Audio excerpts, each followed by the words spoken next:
ગણજી વિનયસિંહ 20 થી 25 કરોડના ખર્ચે પાટણની વચ્ચે ઉત્તર ગુજરાતની વચ્ચે આ સમાજ માટે સદારામના નામે હું પોતે ખુલ્લી મૂકવાનો છું।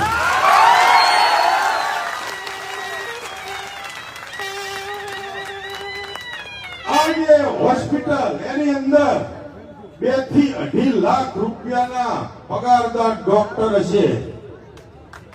એની અંદર દરેક સુવિધા કોઈને ક્યાંય બહાર જવું નહીં પડે। ઉત્તર ગુજરાતનો મારો ઠાકોર સમાજ હોય, ઓબીસી સમાજ હોય, એસટી સમાજ હોય, એસસી સમાજ હોય, આ સમાજે દવાખાનામાં ઘૂસે તો રિપોર્ટ થી માંડી અને ક્યાંય કોઈ કઈ જવાની જરૂર નહીં પડે એવી મારી નેમ છે।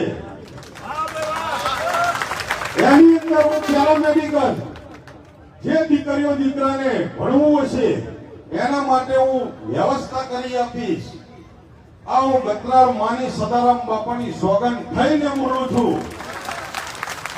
કદાચ બ્લડ બેંક જ્યાં ત્યાં લોકોને ફરવું પડતું હોય છે લોહી લેવા માટે, મારી સદારામ સમિતિની ટીમ અને હું ચેરમેન તરીકે આ હોસ્પિટલ તમને રાહત દરે કદાચ